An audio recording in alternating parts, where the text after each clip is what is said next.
श्री राम। सीतानाथ समारंभां रामानंदार्य मध्यमाम् अस्मदाचार्य पर्यन्तां वंदे गुरुं परंपराम्। आज श्री गुरु पूर्णिमा का परम पवित्र दिवस है। हम सब भारतीय संस्कृति में, हिंदू संस्कृति में कृतज्ञ हैं।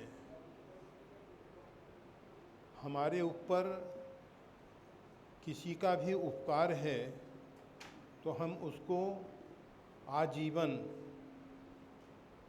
स्वीकार करते हैं, और जो व्यक्ति कृत्य को स्वीकार न करके कृतज्ञता करते हैं, उनका शरीर, उनकी मिट्टी इतना अपवित्र हो जाता है कि मांसभक्षी, सड़े गले मांस खाने वाले जीव जंतु भी उसका मांस ग्रहण नहीं करते हैं। मतलब इतना अपवित्र हो जाता है वो। आज श्री गुरु पूर्णिमा का, भगवान वेद व्यास का आविर्भाव आज के दिन ही हुआ है, इसलिए इसको व्यास पूर्णिमा भी कहते हैं। आषाढ़ी जो पूर्णिमा है, इसका एक अपना विशेष महत्व है। हम सब अपने आराध्य सद्गुरुदेव के चरणों में अपनी भाव पुष्पांजलि समर्पित करते हैं। भाव पुष्पांजलि को समर्पित करने के लिए पुष्पों के द्वारा, क्रियाओं के द्वारा या अन्य अन्य प्रकार से पुष्पांजलि समर्पित की जा सकती है, परंतु उत्तम जो श्रद्धांजलि है, पुष्पांजलि है, हम अपने आचरण को सुधारें। गुरुदेव ने कृपा करके हमारे को जो नवजीवन प्रदान किया है, हम सब गुरुदेव को नमस्कार करते हुए कहते हैं, वंदे बोधमयम नित्यम गुरुम शंकर रूपिणम। वंदे बोधमयम नित्यम, जिनका ज्ञान जो है नित्य है। संसार में एक अखंड ज्ञान सीतावर, अखंड ज्ञान या तो परमात्मा का है या परमात्मा से ऊपर गुरुदेव का है। लोगों के मन में अनेक बार विचार आता है जब वो कहते हैं गुरुर् ब्रह्मा गुरुर्विष्णु गुरुर्देवो महेश्वर गुरु साक्षात पर ब्रह्म तस्मै श्री गुरुवे नमः। जब गुरुदेव ही साक्षात परिपूर्णतम ब्रह्म हैं, तो हमको फिर अन्य भगवान की क्या आवश्यकता है। परंतु हमेशा स्मरण रखना चाहिए गुरुदेव क्या कहते हैं, त्रिभुवन गुरु भगवान शंकर क्या कहते हैं। उमा राम सम हित जग माही गुरु पितु मात बंधु को नाही। गुरुदेव अपने आप को परमात्मा के समकक्ष अथवा परमात्मा के रूप में नहीं देखते हैं। उनके हृदय में हमेशा एक ही भाव होता है, हम उस परमात्मा के शुद्ध बुद्ध अंश हैं। कौन सा अंश है? जो परमात्मा से अभिन्न है। गुरुदेव को ये पूर्ण बोध होता है कि यह संपूर्ण सृष्टि जो है, चराचर जो है, परमात्मा से परिपूर्ण है। परमात्मा के अतिरिक्त किंचित मात्र भी कुछ दूसरी सत्ता नहीं है, फिर भी गुरुदेव अपने आप को परमात्मा के रूप में स्वीकार नहीं करते हैं। भगवान श्री राम ने अनन्य भक्त का जो लक्षण बताया है, गुरुदेव उसको स्वीकार करते हैं। भगवान श्री राम कहते हैं, सो अनन्य जाके अस मत न टरई हनुमंत, मैं सेवक सचराचर रूप स्वामी भगवंत। ये जितना भी चर अचर हमारे मन बुद्धि से समझ में आने वाला और मन बुद्धि से जो बाहर है, जहाँ हमारे मन बुद्धि की गम्य नहीं है, वो सब परमात्मा का ही स्वरूप है। परंतु मैं सेवक, हम परमात्मा के दास हैं, हम परमात्मा के सेवक हैं। गुरुदेव आचरण के द्वारा यद यद आचरति शेष तत्त देवे तरो जना, हम सबको प्रेरणा देते हैं। सार्वभौम अस्तित्व में परमात्मा की भावना करते हुए अपने आप को परमात्मा का सेवक दास समझें। सेवक सेवि भाव बिन भवना तरई उर्गार, ये अकाट्य सिद्धांत है। बिना सेवक स्वामी भाव के इस भवसागर से पार नहीं हुआ जा सकता है। हम भगवान के सेवक हैं। ज्ञानी नाम अग्रगण्य श्री आंजनेय श्री हनुमान जी महाराज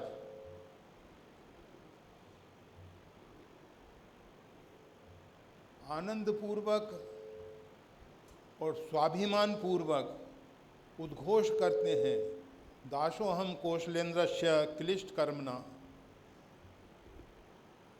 मैं उस परमात्मा का जो कौशलेंद्र राघवेंद्र के रूप में भूमंडल पे प्रकट हुए हैं, उनका दास हूँ।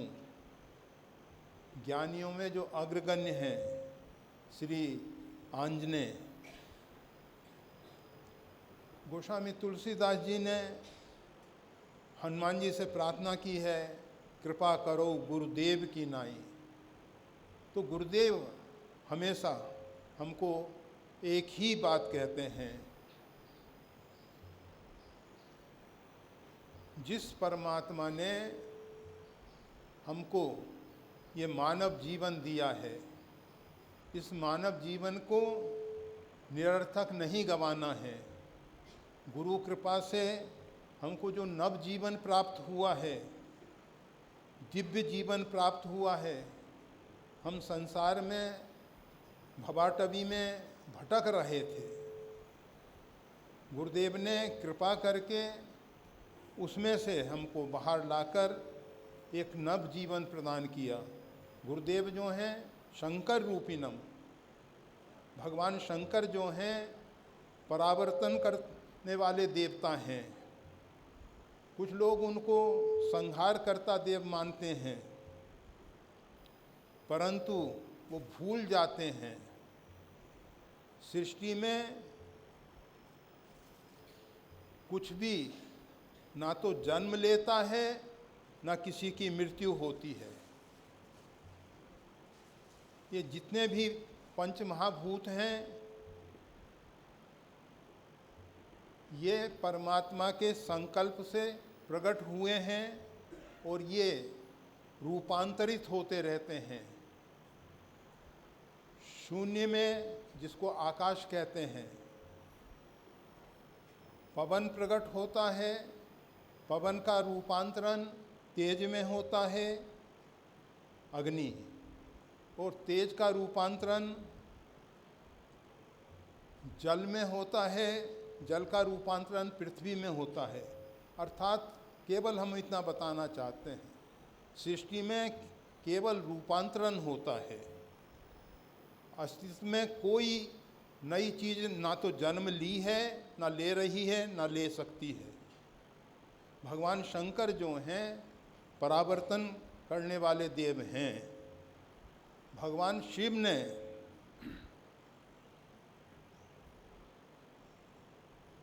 सृष्टि के स्वरूप को बदला है, वो त्रिभुवन गुरु हैं। वो चाहते हैं कि दिव्य सृष्टि पैदा हो। जिस प्रकार से बीज मिटता है, लौकिक दृष्टि में मिटता हुआ नजर आ रहा है, परंतु वास्तविकता क्या है? रूपांतरण हो रहा है।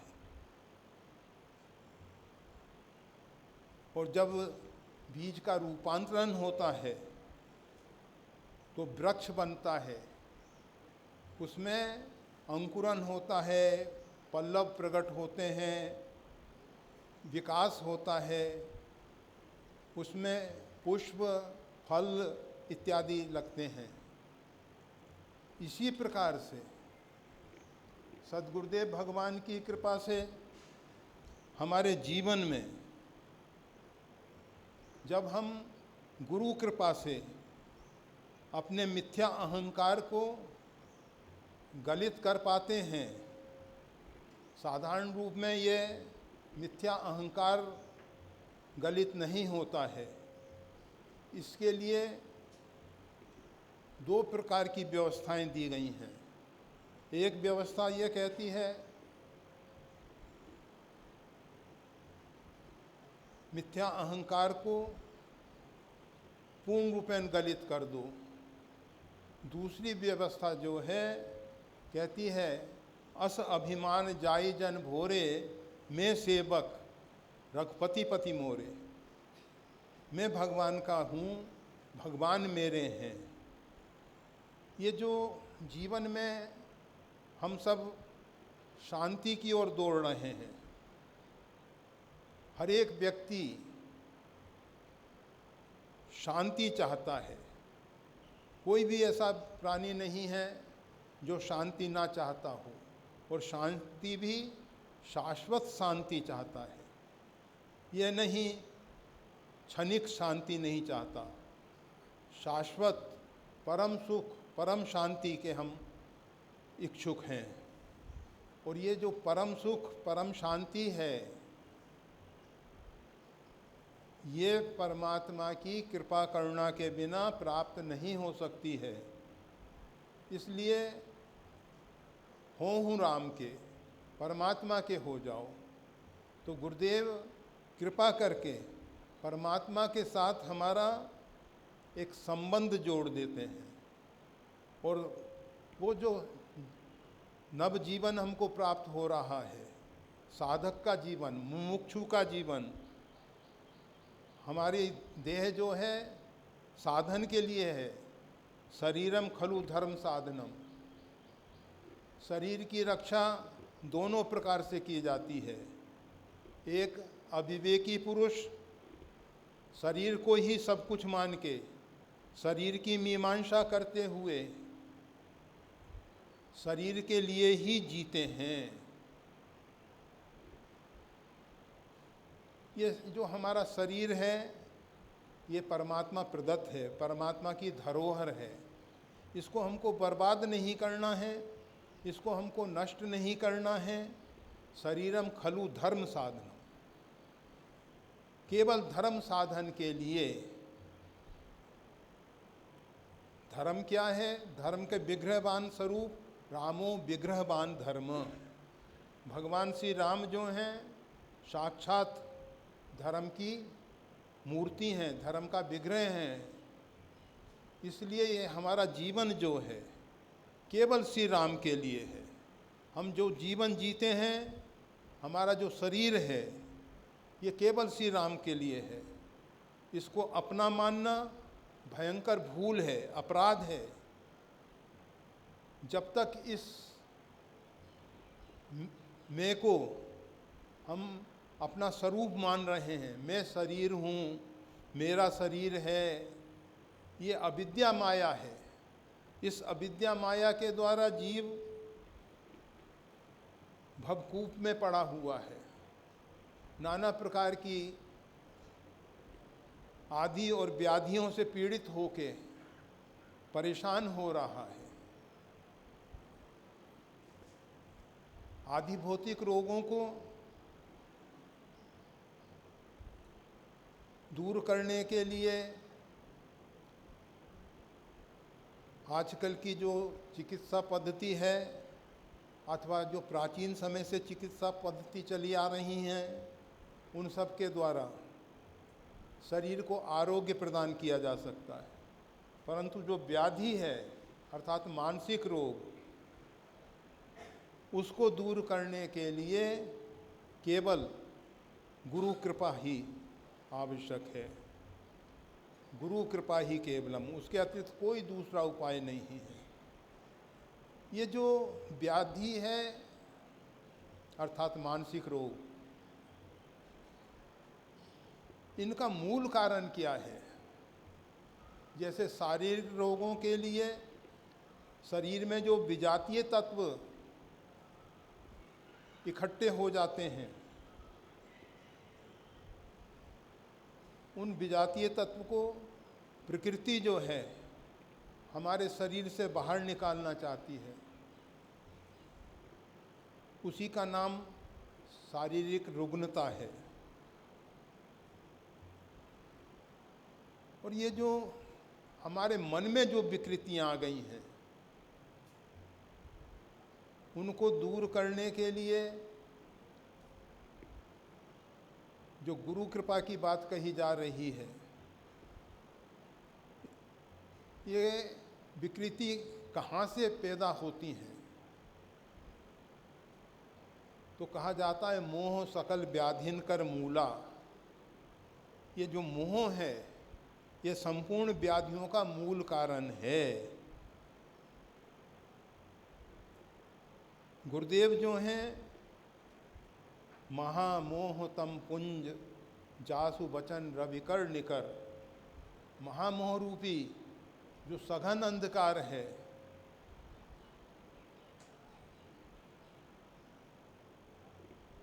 साधारण अर्थों में मोह का अर्थ होता है भ्रांत धारणाएं। जो भ्रांत धारणाएं हमारे मन में आ गई हैं, उन धारणाओं को समूल नष्ट करना है। अगर ये मोह से हमारी निवृत्ति नहीं होती है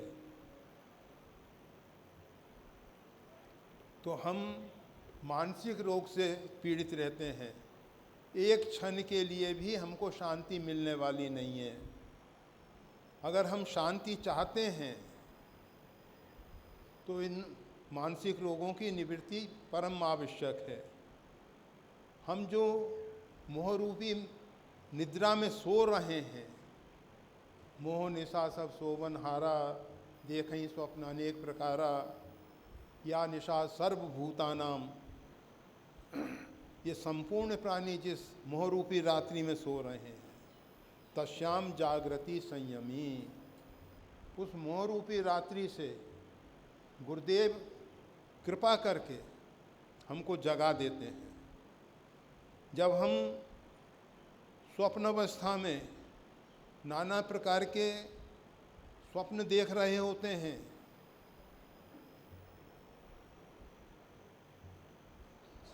हम सोचते हैं कि हमारा इतना बड़ा परिवार है, हम ये हैं, हमारे साथ संपत्ति है, पद है, प्रतिष्ठा है। ये सब मोह रूपी रात्रि में सोना है। कोई अपने आप को बहुत बड़ा उच्च पद पे प्रतिष्ठित व्यक्ति मान लेता है, कोई अपने आप को दीन दरिद्र मान लेता है। ये सब जो धारणाएं हैं, ये सब जो मान्यताएं हैं, इन सब को दूर करके गुरुदेव हमको अपने स्वरूप का बोध कराते हैं। जब तक हमको अपने स्वरूप का बोध नहीं हुआ है, तब तक हम कर्म के बंधन में हैं। चाहे वो कर्म शुभ हो अथवा अशुभ हो, गुरुदेव हमको शुभाशुभ परित्यागी, शुभ और अशुभ का त्याग करके केवल परमात्मा का निमित्त बन के, यंत्र बन के कार्य करने के लिए योग्यता, क्षमता प्रदान करते हैं।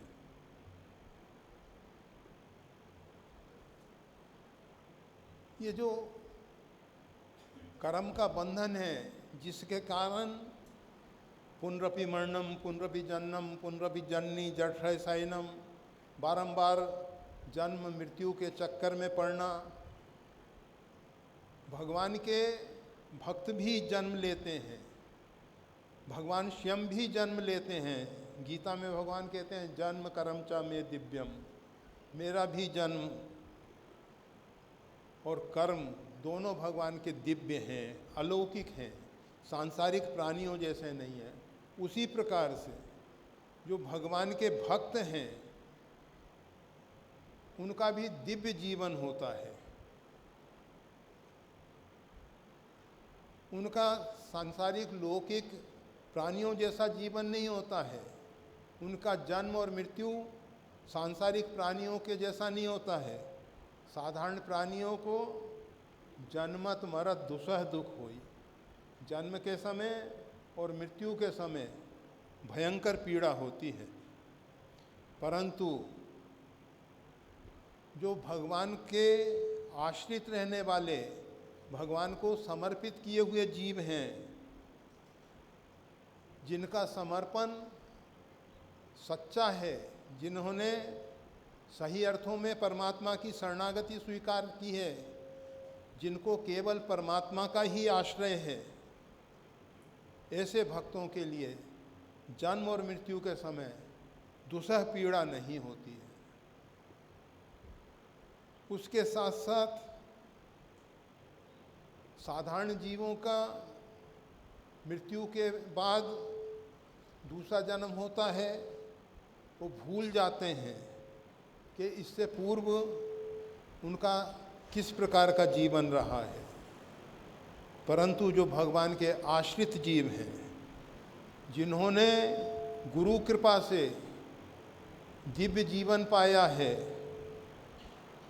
उनको अगर दूसरा जन्म लेना भी होता है तो उस जन्म में उनका ज्ञान जो है अक्षुष्ण बना रहता है। कबनेहु जोनि मिटई नहीं ज्ञाना, भले ही वो किसी भी शरीर को धारण कर लें, उनका तो परमात्मा से एक ही निवेदन होता है, यही जोनि जन्मऊँ कर्म बस्तः राम पद अनुरागऊँ। हमारा किसी भी योनि में जन्म हो, परंतु हमारा प्रेम भगवान के श्री चरणारविंद में बना रहे। कभी कभी ऐसा हो जाता है, जड़ भरत जी जैसे राजऋषि भरत, तपस्वी भरत के रूप में आए, मृग शावक में आसक्ति होने के कारण, वैसे उन्होंने मृग शावक पे दया की थी, वो घटना आप सबको मालूम है। राजऋषि भरत राज इत्यादि का त्याग करके वन में एकाकी जीवन जी रहे थे, तपस्या में लगे हुए थे। नित्य प्रति पवित्र सलीला में, पवित्र सरिता में स्नान करते थे। स्नान के समय सूर्य नारायण को अर्घ्य प्रदान कर रहे थे, तर्पण इत्यादि कर रहे थे। उस समय एक मृग शावक उनके हाथ में आ गया। घटना इस प्रकार घटित हुई, एक मृगी, एक हिरणी सगर्भावस्था में सिंह से पीड़ित होके भाग रही थी। सिंह उसके नज़दीक आ गया, शेर उसके नज़दीक आ गया। उसने सरिता पे छलांग लगाई और उसका जो शावक है, उसका जो शिशु है, उसका जो बच्चा है, वो जल में गिरा और वो तो उस पार जाके शरीर का त्याग कर दी। अब इन्होंने, भरत जी ने, राज ऋषि भरत से जो तपस्वी भरत रहे, उन्होंने देखा कि उनके हाथ में मृग शावक आ गया है। इधर उधर देखा तो हिरणी जो है दूसरे तट पे शरीर का प्रारब्ध पूरा कर चुकी है। ऐसी परिस्थिति में उनको दया आई कि इसका पालन करने वाला अब और कोई नहीं है। परमात्मा ने, प्रकृति ने ये दायित्व दिया है, ये कर्तव्य दिया है कि इसका पालन करना चाहिए। पालन करना उचित था, करना ही चाहिए था, परंतु थोड़ी सी भूल हुई। जब वो मृग शावक बड़ा हो गया, उसमें जो मोह आसक्ति हो गई, वो इधर उधर जाता है, वो चिंतित हो जाते हैं कहीं सिंह, बाघ इत्यादि का शिकार ना हो जाए।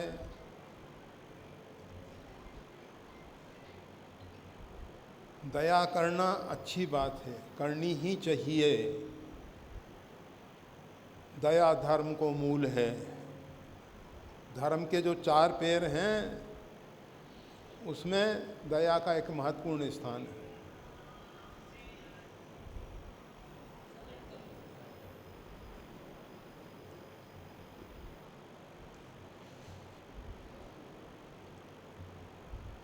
उन्होंने उस शावक का, मृग के बच्चे का पालन किया। मृग बड़ा हो गया। एक दिन वो कहीं दूर चला गया था और शरीर का प्रारब्ध, तपस्वी भरत का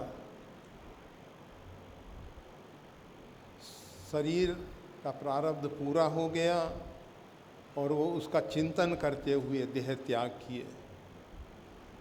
तो मृग योनि में उनको जन्म लेना पड़ा। परंतु भगवान की कृपा रही, उनकी साधना व्यर्थ नहीं गई। मृग योनि में भी वो हरी घास भी नहीं पाते थे।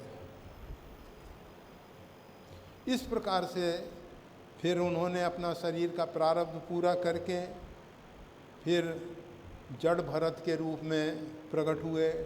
तो हम ये बता रहे थे, अगर भगवान की शरणागति सही है, सच्ची है, तो सुनिश्चित है किसी भी योनि में चले जाएं, ज्ञान नहीं मिटता है और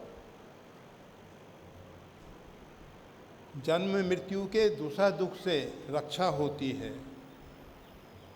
परमात्मा के चरणों में अनुराग होता है।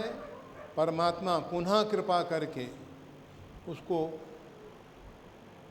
साधनामय जीवन जीने के लिए मानव शरीर पुनः प्रदान कर देते हैं।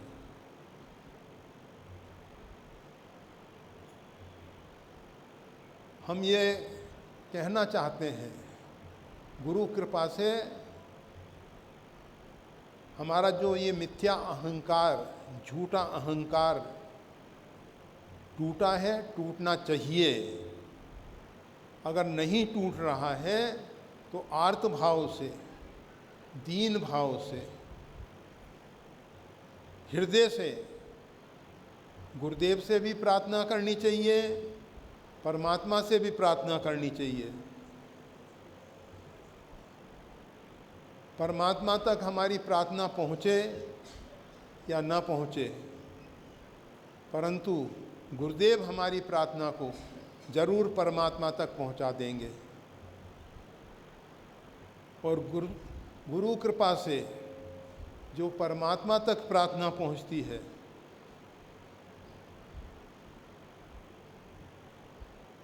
परमात्मा तत्काल उस पर विचार करते हैं। आप देखते हैं श्री आंजनेय हमारे सामने विराजमान हैं, श्री हनुमान जी महाराज। सुग्रीव को भगवान के समीप लाने में उन्होंने एक बहुत महत्वपूर्ण भूमिका निभाई है। सुग्रीव तो बाली के भय से ऋषिमुख पर्वत पर निवास कर रहे थे, परंतु श्री आंजनेय ने राम मिलाए, राम जी से उनको मिला दिया। राम जी को स्वयं सुग्रीव के पास लेके गए और मित्रता का गठबंधन हुआ। अग्नि की साक्षी देकर मित्रता की गई। बहुत से लोगों के मन में भाव होता है कि परमात्मा के साथ मैत्री भाव क्यों नहीं रखा जाए, मित्र का भाव क्यों ना रखा जाए।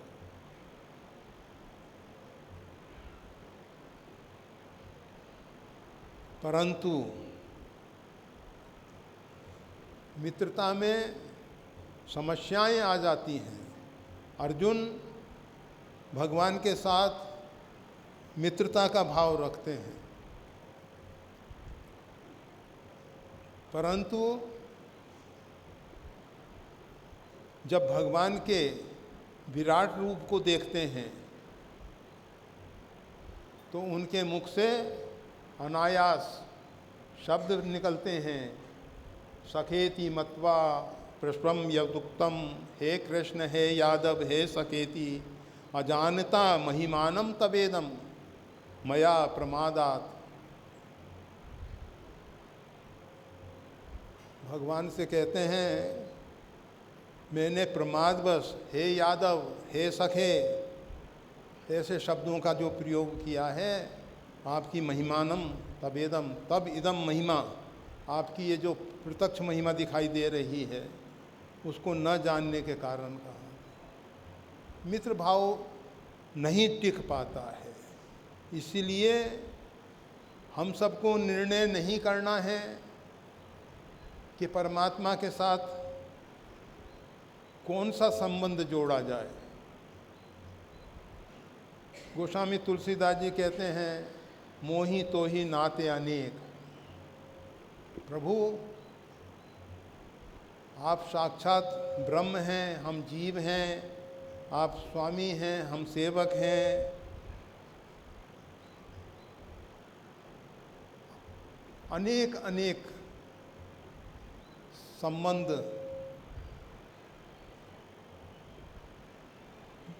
परमात्मा के साथ हो सकते हैं, परंतु हमारी बुद्धि इतनी सक्षम नहीं है, इतनी योग्य नहीं है कि वो परमात्मा के साथ संबंध के विषय में कोई ठोस निर्णय ले ले। इसलिए परमात्मा के ऊपर ही छोड़ देना चाहिए। मानिए जो भावे तो ही मोहि नाते अनेक, मानिए सो भावे। प्रभु आपको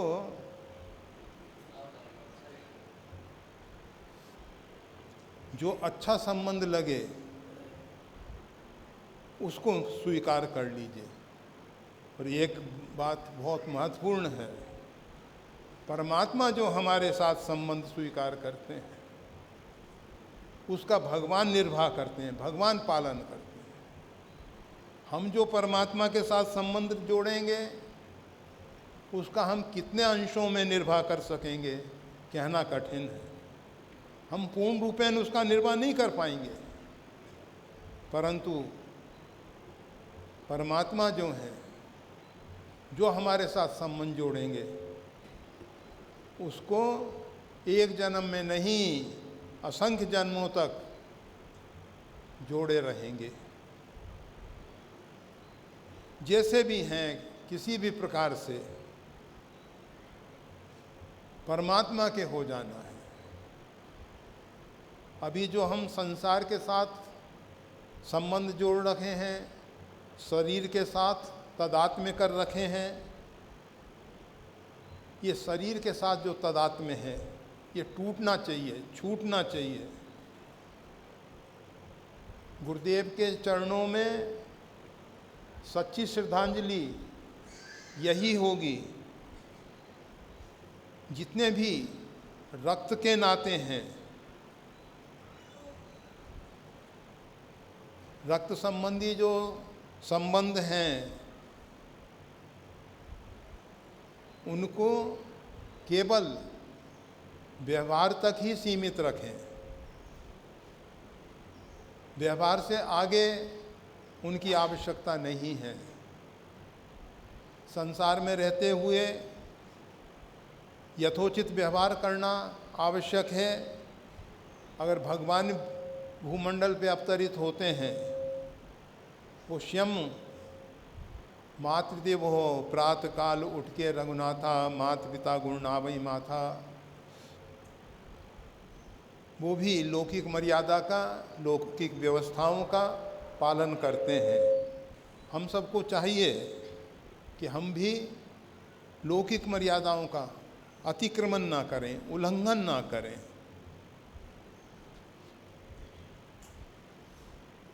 शरीर के साथ जो तादात्म्य है उसको छोड़ें। छूट अति कठिनाई, बहुत बहुत कठिन हो जाता है।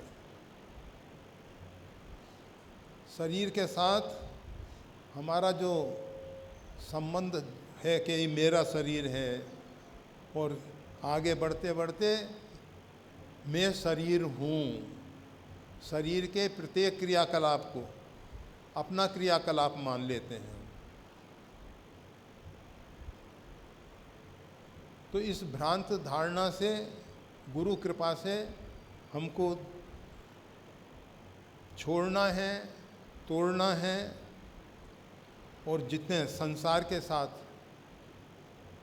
मान ही एक राम कर नाता, राम के संबंध से, परमात्मा के संबंध से, ये परमात्मा का भक्त है। परमात्मा अनेक रूपाए विष्णवे प्रभु विष्णवे, किसी भी रूप में किसी भी प्रकार से लीला कर रहे हैं, तो वो परमात्मा का ही भक्त है। इसलिए हम उसके साथ संबंध रखते हैं। इसलिए नहीं कि उससे हमको कोई व्यक्तिगत स्वार्थ की भावना है। व्यक्तिगत स्वार्थों का त्याग करके स्वार्थ को समझना चाहिए। स्वार्थ सांच जीव कहूँ एहा, मन क्रम वचन राम पद नेहा। सच्चा स्वार्थ, वास्तविक स्वार्थ तो यही है कि भगवान श्री राम के चरणों में हमारा प्रेम हो, अनुराग हो। और जब तक ये प्रेम शाखाओं में बटा हुआ है, हमारी ममता, हमारा प्रेम, हमारी प्रीति जो भिन्न भिन्न शाखाओं में बट रही है, इन सबको एकत्रित करके, चाहे वो जननी, जनक, बंधु, सुत, दारा, पत्नी, तन, धन, भवन, सुहृद, परिवार, जहाँ जहाँ हमारे ये ममता की डोरें हैं, उन सबको एकत्रित करके, जोड़ के, एक मजबूत रस्सी बना के, इन सब तागों से निर्मित जहाँ जहाँ हमारी ममता बटी हुई है, उस सब ममता को उस अनंत परमात्मा के साथ जोड़ने, और उस परमात्मा के साथ जब हमारी ममता जुड़ जाती है तो उसको क्षति पहुंचाने वाला स्वयं बर्बाद हो जाता है। अर्थात भक्त और भगवान के बीच में, उनके संबंध के बीच में कोई भी अगर बाधक बनना चाहता है, कोई अवरोध पैदा करता है, तो वो बर्बाद हो जाता है। रावण को भ्रम था कि कपि के ममता पूंछ पर, परंतु श्री हनुमान जी ने बता दिया मेरी पूंछ जो है, बाड़ी पूंछ कीन कपि खेला, रहन नगर बसन घृत तेला। पूरी लंका नगरी का तेल, घृत और वस्त्र समाप्त हो गया, इतनी पूंछ बढ़ा दी हनुमान जी महाराज। अर्थात उस ममता को परमात्मा के साथ जोड़ रखा है श्री हनुमान जी ने। और जो परमात्मा के साथ हमारी ममता है, उसमें अगर कोई दुष्ट आताताई किसी भी प्रकार का अवरोध पैदा करेगा तो वो बर्बाद हो जाएगा। सारांश में केवल इतना ही कहना है कि हम सब अपने आचरण को सुधारें, आचरण को सही करें। शाब्दिक ज्ञान से कल्याण नहीं होने वाला है।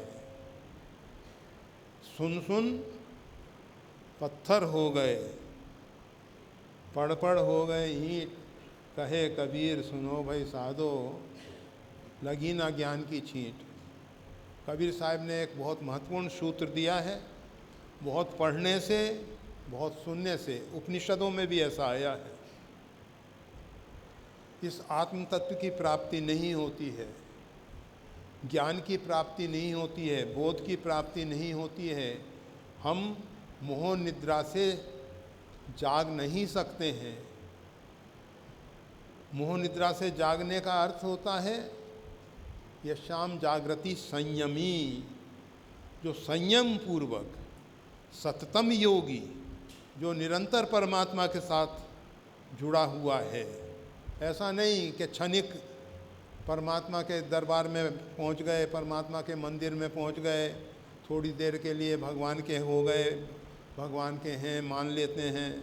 नहीं, सततम योगी यतात्मा दृढ़ निश्चय, उसने दृढ़ निश्चय कर रखा है। बस जो कुछ है परमात्मा ही परमात्मा है, और परमात्मा के साथ ही हमारा दृढ़ संबंध है। इस नश्वर जगत के साथ हमारा संबंध नहीं है, ये रूपांतरित होने वाले जगत के साथ हमारा संबंध नहीं है। हमारा संबंध तो जो नित्य परमात्मा हैं उनके साथ हमारा संबंध है। तो अपने आचरण को हमको सही करना है, हमको सुधरना है। गुरु पूर्णिमा जागरण का दिवस है, मोह निद्रा से जागने के लिए आई है। हमको अब लो नसानी, अब न सहियों। अभी तक जितना बर्बाद हो चुका है, हो चुका है। अब न सहियों, अब बर्बाद नहीं होने देंगे, अब नष्ट नहीं होने देंगे। जितना नष्ट होना था हो गया, इतना जीवन हमारा नष्ट हो गया। बहुत से लोग यहाँ काफ़ी उम्र वाले भी बैठे हुए हैं, कम उम्र वाले भी बैठे हुए हैं, और छोटे शिशु भी आ गए हैं। सबको एक ही बात सोचनी है कि अभी तक जो भी समय व्यतीत हो गया वो जिस भी प्रकार से बीत गया, परंतु अब जो समय आ रहा है उसको हम बर्बाद नहीं होने देंगे। हम वर्तमान को सुधारेंगे, और जिसने वर्तमान को सुधार लिया उसका भविष्य सुधर जाता है, उसका भूतकाल भी फिर अच्छा होने लग जाता है। अभी तक हमारा भूतकाल तो काफ़ी कुछ बिगड़ा है, परंतु अब न सहियों। राम कृपा भव निशासी रानी, जागे फिर न डसहियों। भगवान की कृपा से ये मोहरात्रि का अंत हो रहा है, अरुणोदय काल हो रहा है। अब पुनः बिस्तर पे नहीं पड़ेंगे। यह नहीं कि बिस्तर पे पड़े पड़े करवटें बदलते रहें।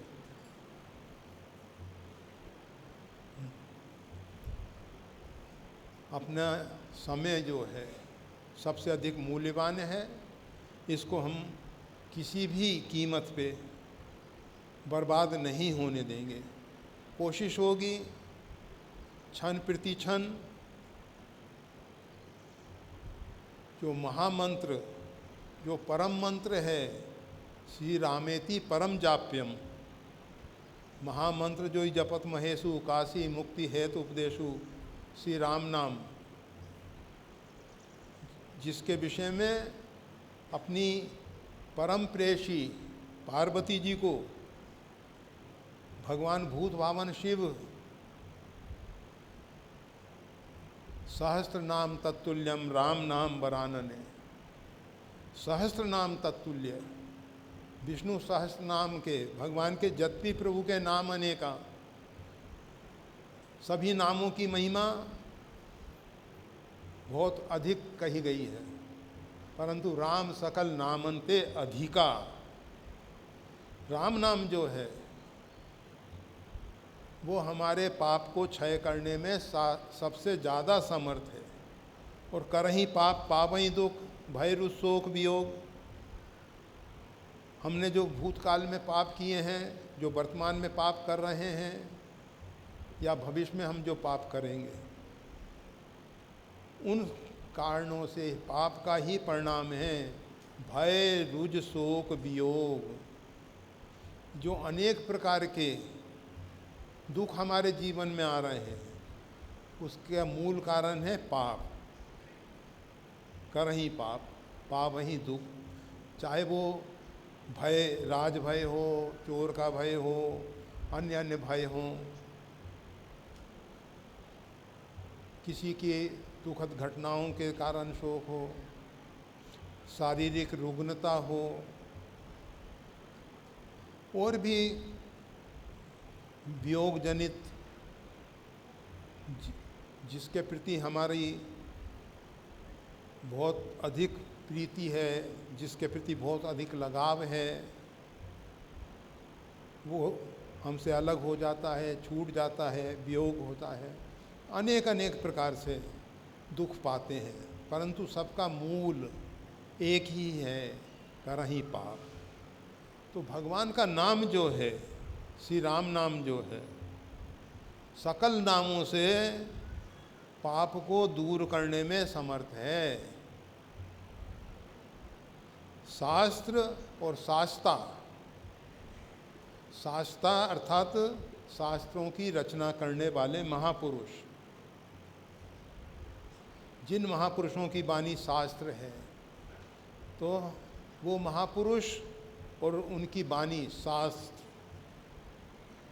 एक स्वर से कहते हैं, एक स्वर से कहते हैं कि भगवान का नाम इतना सामर्थ्यशाली है कि पापी व्यक्ति उतना पाप कर ही नहीं सकता है।